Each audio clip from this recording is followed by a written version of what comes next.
but I am not your therapist. Thanks for tuning into another episode of I Am Not Your Therapist podcast. This is a podcast about me, an Afro-LatinX artist, exploring my self-awareness with relationships, boundaries, and cultural identity. I will share my life, my truth, and my purpose. This episode is titled, I Bend So I Don't Break. In this episode, I will discuss how my rigidness has led me to struggling with anger management. I explore my passionate symbolism of desiring to be like a palm tree. In a chaotic environment, palm trees are one of the only earthly elements in a storm that hold their ground. So, get ready for a raw and uncut episode that will be relentlessly authentic. An important note before we begin, I want to clarify that the aspects of my opinions and stories that I will be talking about on this podcast are my own and are not affiliated in any way to any other partnerships or present collaborations. I will also honor confidentiality and not reveal true identities of any person or place that I share about without permission. And lastly, a quick disclaimer. Please take care of your ears.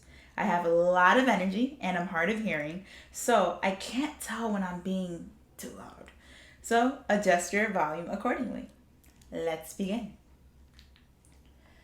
Ooh, I am nervous to talk about this one today. I bend so I don't break. I got anger issues. I got some real deeply rooted trauma, intergenerational trauma, bloodline curse type of anger. And it's not pretty. And I have learned to contain it as much as possible. It's actually one of my favorite workshops to lead therapeutically when I do have my therapy hat on. Just because I know personally how much it can really impact your daily life, your body, your immune system, your relationships, and how you interact with other people. Your girl got a temper. I got a real bad temper. I do. And if you haven't seen it, it just shows how much growth I've had, how much I've had to sit with myself. And acknowledge where this is coming from. I get it from my daddy, y'all. I am my father's daughter. My father.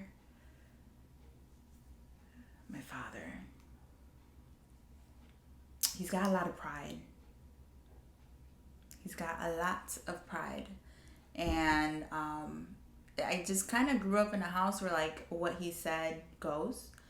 And my first time witnessing anger was him. So I was in this house in the kitchen and I was underneath the kitchen table and I ran over there because I heard my father getting loud, and so I wanted to see what was happening without them yelling at me. I must have been like about 6 or 7, if not younger.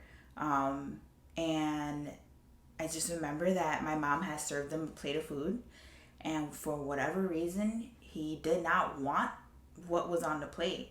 And so he picked it up and threw it across the room. Like the whole plate. It must have been like rice and salads and like meat and onions, tomatoes, just like a meal made out of love from my mom. And he threw it. And I remember looking at my mom's reaction. And she just put her head down and walked away. And he just started yelling and just started saying, I don't know, just a whole bunch of random stuff that he was upset about. And walking around the house, just like throwing stuff, moving stuff. And that is a form of communication that I saw as effective for change. And that was a big no-no. Because I carried that with me. I think it takes a lot for me to allow people to see my anger. There's only a select few that I feel comfortable releasing my true self. But there's a difference though, because there's those that I allow to witness it, and then there's those that I dish it out to. And then there's just cases where, like, if the situation takes me from 0 to 100, ain't no stopping Christina. The last time that happened must have been last year.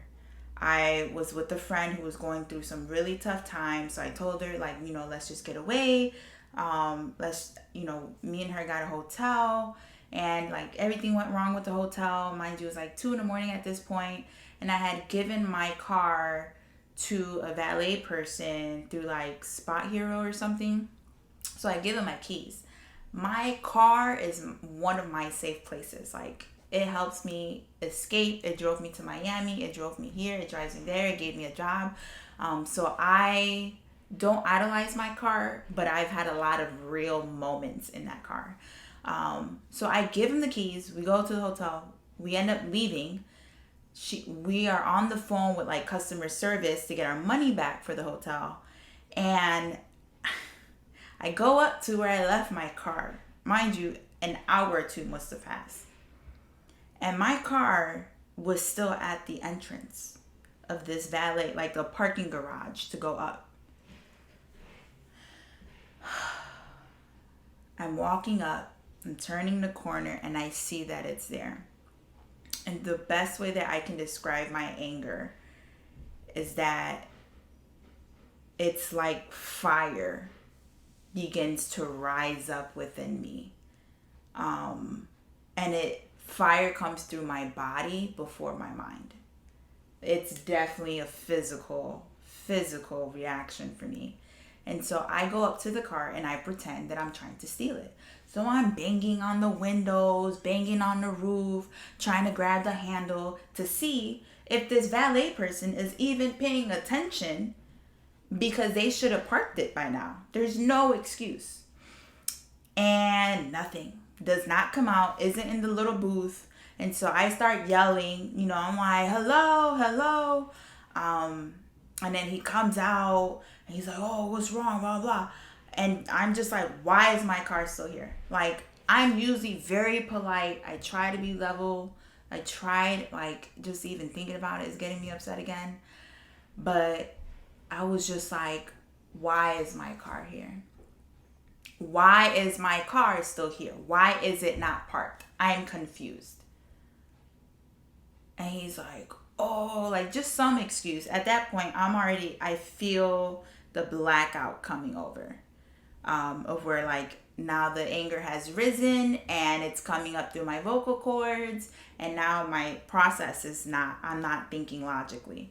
And so I think he like went to go get the keys, but wanted me to hand them like the piece of paper that the exchange that I gave him. I was like, I don't know where it's at. It's my car. You saw me. I was here 2 hours ago. Like, just give me the keys. Whoo. When he told me no. So now we got levels to this. Now you got my car in your possession. Now you have power in your hands. And then you tell me no. I don't take no's very well. The Lord is working on me, okay? When he said no, not without the paper. And I think I said maybe the paper's in the car. I just know that he got into my car.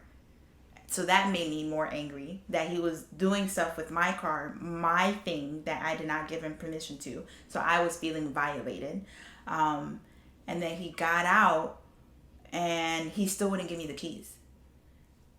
He had the keys in his hand and I went to snatch it and he pulled back and was like, no, and looked me dead in my eye.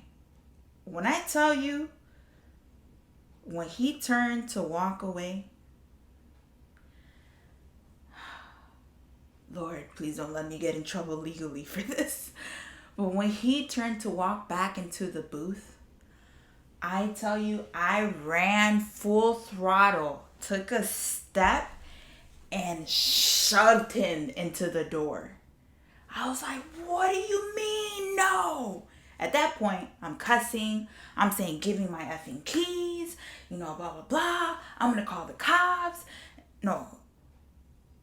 Yeah, I said I was going to call the cops, and he said he was going to call the cops on me. And I was like, call them. Call the mother cops. Give me my keys. Would not give them to me. Cops came, talked to both of us. They got it from him. And he was so afraid of me that he had the cop stand next to him and waited for me to leave because he thought I was going to hit him with my car. That's terrible. This is a reality. That could have turned out really bad because, we should not be putting our hands on anyone. But in that case, he definitely could have had a reaction the same way I did, turned around and hit me without even thinking twice. He could have punched me, he could have slapped me, he could have just blacked out too. So we both would have been just physically fighting in the garage downtown at 2 a.m. But I know that was God's grace that made him walk away further. We were still arguing, but he locked himself into the booth until the cops came. And I just felt like a monster. I felt like a monster that was just so big and so ugly. And in the meantime, my friend is on the phone with hotels.com or something, trying to get our refund back. And I'm trying to help her with her situation. Now I just stressed her out because she had never seen that side of me. She was a friend that I knew from church, and I'm very calm and happy, and there's no stopping me when I'm angry unless you call the cops. That is the only thing that will make me think twice because I don't want a record. I got a lot going for me. I don't want to go to jail. I don't want anything to mess up my business and my oceans of income. Okay? Not streams, oceans. And that is not the only story that I have. I'm not going to sit here and tell you all the stories, but I think that was just the most recent one. I've threatened people. I've threatened to choke people out. I've threatened to just hurt people. I've woken up people very aggressively, and it just sucks that I feel so much pain in that way that I have to release it. And it's hurtful. I feel hurt right now talking about it because it's the ugly side of me. And I know that we all have our journey and we all have our process, but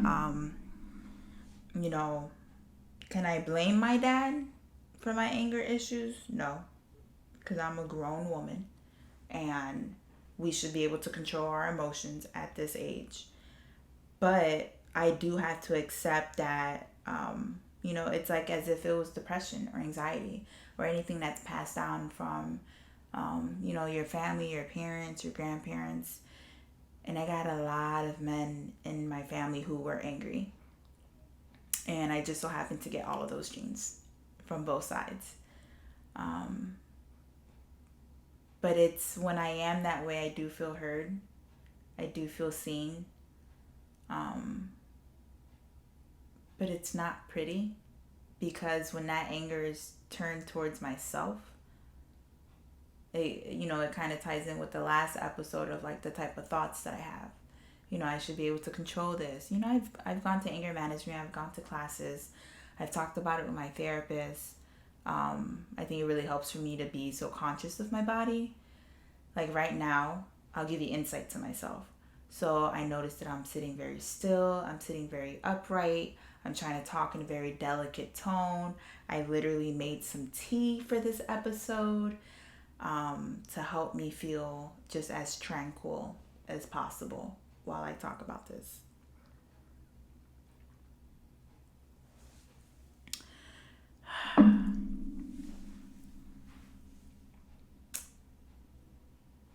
I don't like this side of myself. it's still something I'm really, really working through. And I don't like being out of control, especially being like a healer and a space for others to practice, love and compassion. And I really believe in living out 100% authentically and transparently my life. I feel emotions coming up, and I'm really doing my best to hold them back because I don't want to feel them right now.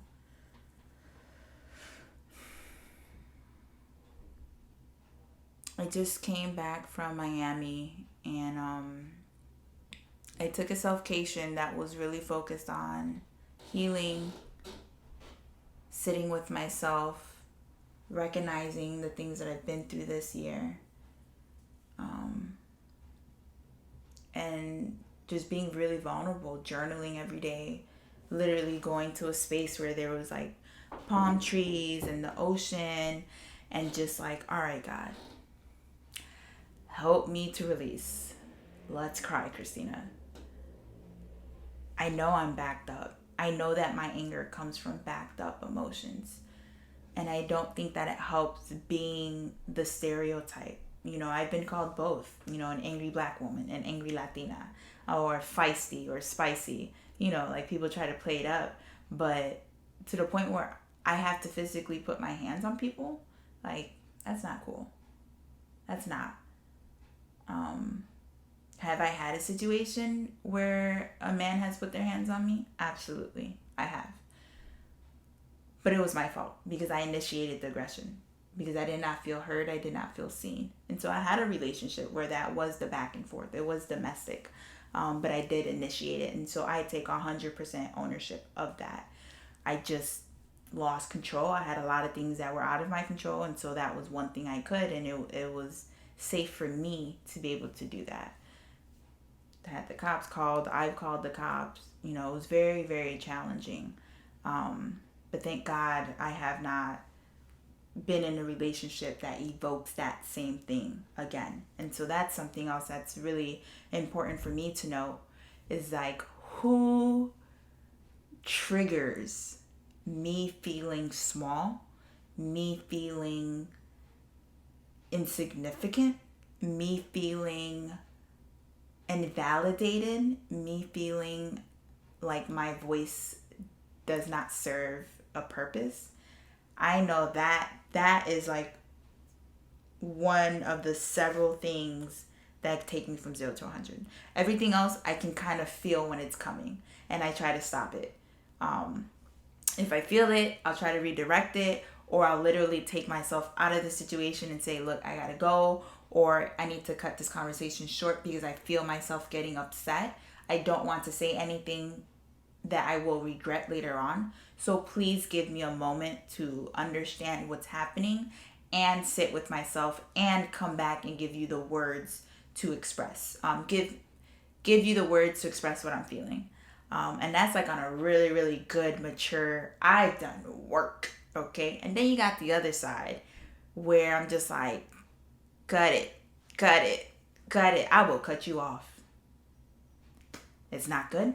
I'm not proud of it. But if it's choosing you and my anger, I'm going to have to cut this off because I'm not letting my anger, like this beast, come out of me. I don't know, man. I think that's why, being in Miami for the self-cation, I literally just admire palm trees. I'm a palm tree hugger. I don't hug trees, only palm trees. And just seeing, it was so windy and rainy when I was there for those few days. And I would just sit and stare at them and just see like how far the wind could really, really push them. I mean, if you've ever seen like images or videos of hurricane season in Florida, like these palm trees are just swinging. Like they are going with the wind. I've only seen one palm tree rooted out. No, was it a palm tree? It wasn't a palm tree. It was another tree. I've never seen a palm tree rooted out of the ground. and their stem and roots is so complicated and so ingrained. They are so grounded.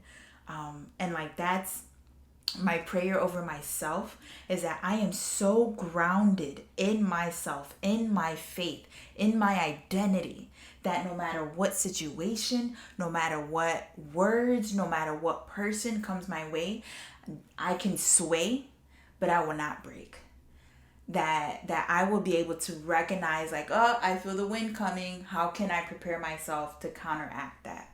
Right? And that takes emotional intelligence. That takes emotional maturity, because you can know something about yourself but not be in a situation to want to do anything about it. And I'm not for that. I'm a fixer. I probably try to fix way too much, way too fast. But it's just, I want to be able to sway and be open. And I've had beautiful moments this year where a situation just went south, and I literally sat, took a breath, and said, I choose peace. So I'm going to invite you to do it with me. Just take a breath.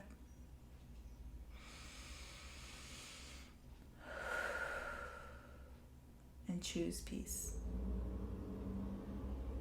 Peace over your situation, peace over your mind, over your heart, over pain, over the past, over a person. Just taking that moment, taking a breath, and knowing like what's in your control and what's not. And I think that kind of stems my OCD of me trying to control a lot of things in my life, especially people, what they do around me. It's more so like hygiene OCD, where like I have to take 2 to 3 showers a day, and I'm constantly going through clothes, and I take care of my hair, and I just want things around me to be clean. And I think growing up, I didn't have that voice of like what I wanted to wear and what I wanted to do when I wanted to do it. I was just demanded, go do this, go do that. And so it's very soothing and empowering for me to be able to do the rituals that I have. But then, especially with COVID, like I would probably, someone that I was dating, you guys know, the anonymous person, but like having to remind them, can you wash your hands? Because we just came in from outside and it's April, and this, this stuff just hit. Oh, you're always telling me what to do. If you knew the number of things that you just touched from leaving the house to returning the house, I don't think it's that big of a deal. Like, why wouldn't you want to wash your hands? But my therapist is working with me and teaching me that I cannot control what other people do. I can only control how I respond. If that, anyone wants to eat something with dirty hands, that's their body, that's their food. With me, I'm going to take care of what I need to take care of. But it pisses me off when people wouldn't do what I say because I felt entitled, that I knew I was right or I knew the most of any situation. And it's just not true. It's not. And I know that I struggle with denial, as oddly enough, being self-aware, I still have blind spots. I do. I really do. And I have to be able to give space for myself to say that I did not choose to have anger. I did not choose to respond in a way that like overwhelms me. Like, it is what it is. But I can only recognize the symptoms before like they come up, right? And so one of the only persons that can calm me down, like my parents, when I'm at that in between, like if we're looking at a spectrum and you have the 0 to 100, 100 is just the beast, like anger, shouting, cussing, pushing, really not thinking about consequences, versus, the part of me that's like, oh, I feel you, anger, what's up? Let me go ahead and take care of the situation so I can calm down. But the in between, where I can see it, the steps getting bigger and bigger, my brother, my dear, dear brother is the only one who can help me It's like a dog, like a pit bull that's just like barking at this squirrel trying to get loose. And like it's almost there. And my brother is the one that can give me reason, give me logic. He just helps level me. And I've argued with my parents, I've argued with family members, I've argued at my job, I've argued with friends. But I've never had a single fight or argument with my brother. Not one. And we're 11 years apart. Not one. Like, me and my brother are very, very close. And I didn't recognize how rare that was until another friend pointed it out. And I was like, why? Like, why is that the case that my brother can calm me down with my anger? And I recognize because I've never felt belittled by him. I've never felt disrespected by him. I never felt afraid around him. I never felt small. And those are a lot of things that I have felt around men.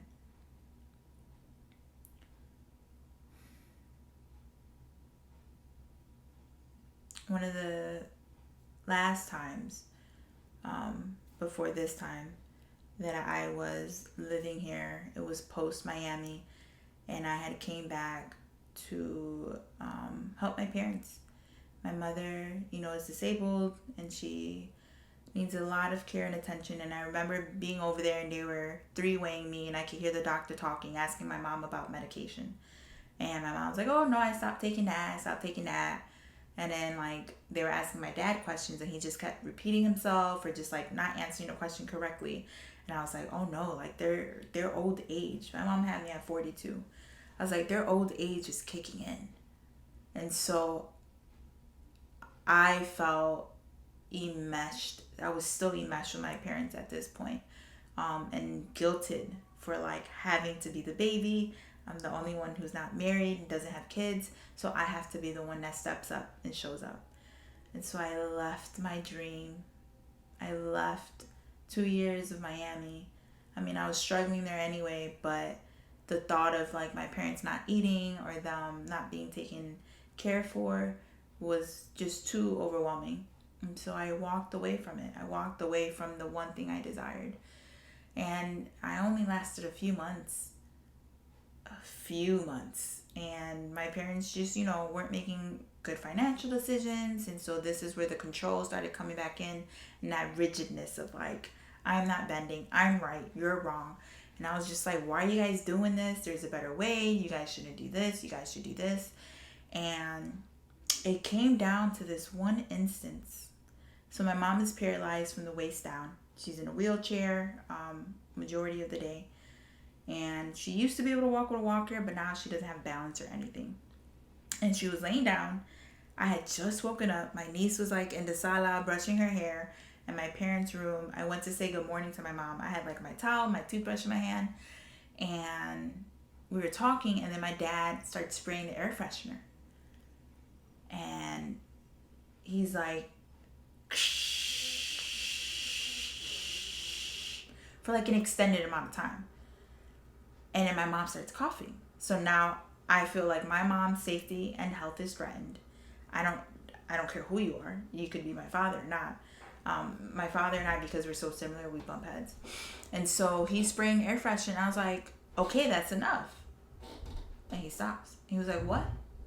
I was like, you're spraying too much. Mommy is coughing. Like, you don't need to spray that much. And he just looked at me. And he was like, who are you talking to? And I'm like, I'm talking to you. And then I recognized the fire started coming. And so I tried to be very calm.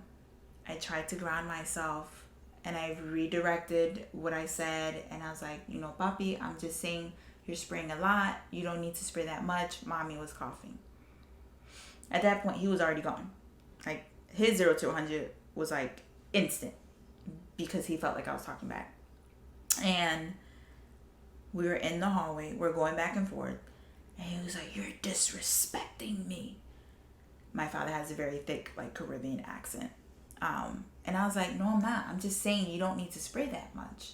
And so now we're face to face and we're having this conversation. We were way too close. I mean, we were probably about 3 inches from each other's face, telling the other person that they were wrong and that, they were right. And so he goes back and forth. And I was like, why can't you just see that that was wrong? Like, it's not that big of a deal. Oh, now you're going to tell me what to do. And then he just went on a rant and just started saying a whole bunch of stuff. And I guess he felt that I was threatening him verbally in the sense of, like, saying that he was wrong. Oh. I just had a connection. Like an aha moment. So he cocks back, takes a step, and shoves me into the wall and tells me to get out of the way and walks away, still ranting, still upset. And I literally, like, stood on the wall and, like, looked at my niece, and my niece started, like, I see her eyes starting to swell. She was like 13 or 14 at that time. And I felt my stuff come up, and then it broke. And my anger, like, quickly just revealed the pain. And I was like, oh. So I tried to pull it together. I came into my room, and I was just like, I'm leaving. I don't have to deal with this.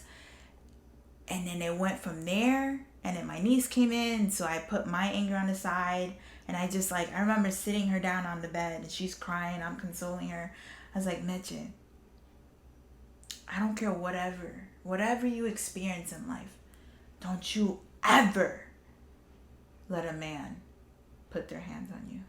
I don't care if it's your own brother or father or husband. That is completely unacceptable. And you cannot tolerate that. And she's like, okay. And I was like, Mitch, promise me that. Promise me you would never let that happen to you. Not that it's a choice. Obviously, what had just happened to me, I did not let it. It just happened. But to just give her awareness that she doesn't have to stay. She doesn't have to deal with that. She doesn't deserve that. And so after she leaves, then I finally break. In this room, on this floor. And the pain went from, how could my own father put his hands on me? You were supposed to be the first man to protect me, to serve me as a daughter, as a woman. You were the one that was supposed to be the example. And throughout my life, he was not. He was the example of what it felt like to be disrespected. He was the example of what it felt like to be pushed around and talked down to. And I would respond the way my mom would, put your head down and just accept it. And I think that's why when I got to college, it was also like, oh, you don't want to listen? That's it. I'm retaliating. I'm done. And so I'm sitting in this room, I'm crying. And then I start thinking about that 5-year relationship. And then I started thinking about other situations where I've been talked down to or disrespected. And then I started to look inward. I was like, what is it about me that attracts this? What is it about me that makes men think that it's okay to treat me this way? What am I doing? How am I acting? What am I saying? Is there like an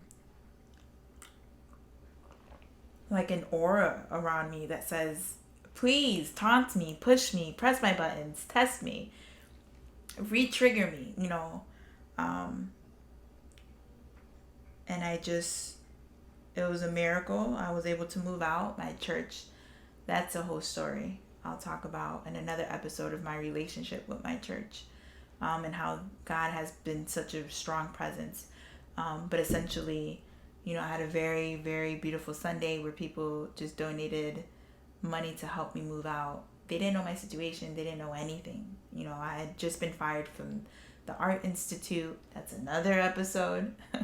So I was stuck. I was working Uber Eats. I was depending on my parents. I needed help. And so I felt very powerless. And so when the church helped me, I found a place. I moved out 2 weeks later. And I just said, I cannot do this. I was sleeping with my door locked because I was on edge that he was going to snap again. And I was like, that's a problem. I should not feel that in my own home.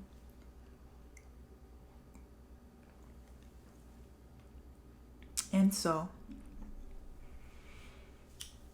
the future, like that happened to 2000, it's all a blur.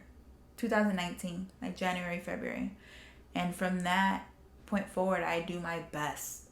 Like you can even see, for those of you watching, my hands, like I am literally practicing the skills that I've taught myself, folding my hands, because then I'm gonna get loud, I'm gonna get expressive, I'm gonna start pointing over here, moving over there. This is aggressive. This is and I'm so expressive that my body language can activate things in other people. And so I try to just calm, hold my own hand, put them in my lap, tilt my head, try to be welcoming, and being able to tell people, like, you're triggering me, your words make me upset. And unfortunately, I have had 2 past male counterparts who just triggered me, and I identified that I did not like it. It was a little bit of my pride in the moment, going off on them, or, not answering the calls, because I knew I didn't want to regret what I was going to say. So for those instances, I don't deny myself the reason why I get upset or why I get angry, but I always say I could have handled it better. I definitely could have, the emotion was valid, but the delivery was wrong. But the delivery is very much ingrained in me. It's when I deliver my anger in that way that I get respect, that I am heard and I'm seen. And I really just want to be able to get a hold of that. Something happened a couple days ago where it came up again.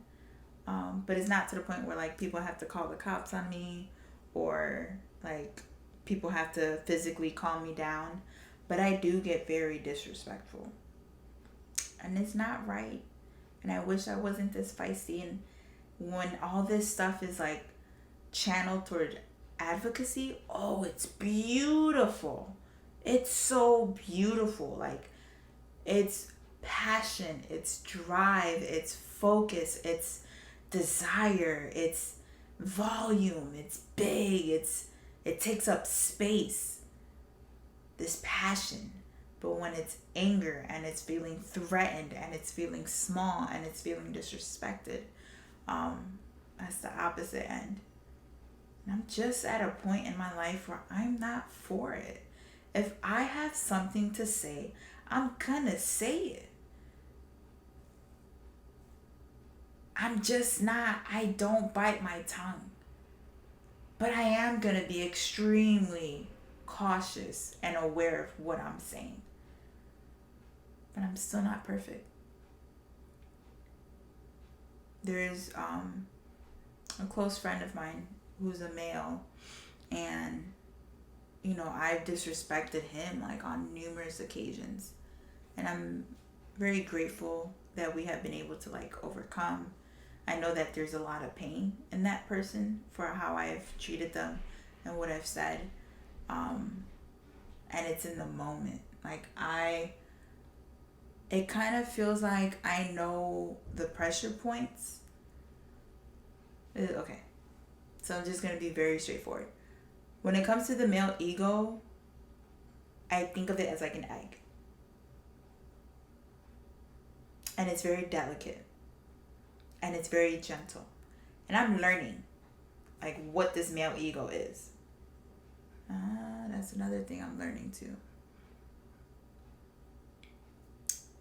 Ego versus pride. Oh, I have always seen the male ego through the lens of male pride. Oh my gosh. If there is nothing I get from this podcast, Christina, may it be that. And that's why I struggle with respecting men, because I feel like what they're trying to do is to get their pride satisfied versus their ego. Hold on. I lost myself. Let me find myself again. So I'm going to hold that in my hand. I have so many thoughts running through my head. So I also want to point out another thing that I recognize in this conversation is that, remember when I pushed that valet person because they told me no, or they told me not to do something that I was doing? Recognize that that is the exact same thing that my father did to me when I told him to stop doing that with the air freshener. It's literally my father's blood running through me. And if you would ask both of us, and I was not like self-aware, I'd be like, we had every right to push that person. But then you get both of us, and now we're like, the friction is between us. How do you fix that? How do you repair that? How do you move on? Let me redirect this, because it's not about you. It's about me. In the sense of, this is my self-awareness. How do I move forward from that, knowing that my father is 100% unapologetic for what he did and sees no wrong and sees me as wrong, but not in himself, and did not apologize? And so coming back to ego versus pride, I disrespect men when I think that they're trying to use me in some way to fuel their pride, because I'm not for it. And so I get so fascinated, observing marriage counseling, marriage tips, or anything. I think that's why I like Kev on Stage so much in the Love Hour, of just seeing their dialogue, because it blows my mind. I did not grow up in an environment where like my parents talked through things in a healthy way. It was just my mom shutting down, getting quiet, shutting down, getting quiet. This is what it is. This is our life. This is how we handle it. And so there'll be some conversations where, like on the Love Hour, where she would be like, I'm not going to correct him in front of all these people. I'm just going to wait until we get home and be like, hey babe, like, just want to let you know that what you said actually wasn't right. And I was like, what? Why would you put so much energy into just not calling it what it is? Like, if they're wrong, they're wrong. Just say that they're wrong. Why baby them? That's what it is. I feel like it's babying people. And it's like, I'm not going to baby your emotion, cater to your pride, because you can't admit that you were wrong. And so for me, pride and ego are like two palm trees, swaying, ingrained, but they're really two different things. Learning for me to be humbled, learning, just learning in the moment, like how to handle things better. And so I was with my friend yesterday, and he had a knife, and he's like, what are you doing with this knife? Story, I thought I was getting attacked. I thought someone was breaking into the house. And so instead of calling the cops, I grabbed the biggest kitchen knife I had and walked into the hallway and was like, who's there, blah, blah. Ended up being someone from upstairs or whatever. But like, so he was looking at the knife, and he's like, is this real? I was like, yeah. And so he like swipes his hand, and he starts bleeding. And my reaction was like, well, who told you to do that? And I think that he was looking for me to be like, oh no, you're bleeding. Like, what can I do to help? Or like, are you okay? Like, even a simple, are you okay? But my mind did not. It was like, you put yourself into this situation, so you're dumb for that. And I sat with that, and it's something so small, so simple. Obviously, yes, a knife you put on it, whatever. But I was just like, this is why I struggle with empathizing with men, even as a therapist or in a group, because I'm just like, well, you did this to yourself, and that comes from my own stuff of how I view the men and, well, the man, my father in my life versus how my brother never demonstrated that. So all of that to say, I'm learning the difference between the male ego and the male pride. And if I want to get married and have kids, I'm going to need to figure this crap out ASAP, okay? Because I can't connect with someone in a relationship and I'm putting them down, I'm disrespecting them, I'm putting my hands on them, I'm, invalidating them, I'm trying to control them. Like, it's just not going to work. And I'm trying to have little curly headed Christina's running around. Not tomorrow. 5 to 10 years per se. But I would love to bring like an army of kids to just rock this world upside down. I've learned that, where you witness, let me redirect. Where I have witnessed the first emotions in life, anger, happiness, joy, is what I've played out. But I'm at a point where I need to change that dialogue, that conversation. I need to switch it up. Because what I learned is not effective, it's not healthy, and it's not fair for other people. And I also learned about myself. Maybe I should do this going forward. Like some key takeaways that I learned from my own podcast. I also learned that my biggest trigger is when I don't feel safe. When I trust the person that I'm with, whether it's publicly or privately, and my safety is threatened because I have been through so much physical abuse and just aggression and being shoved, I think that's where my voice gets loud and I attack. And back to the egg, like, I know how to hurt like the egg and shatter it and smash it, but I don't know how to care for it. Maybe I should start with myself.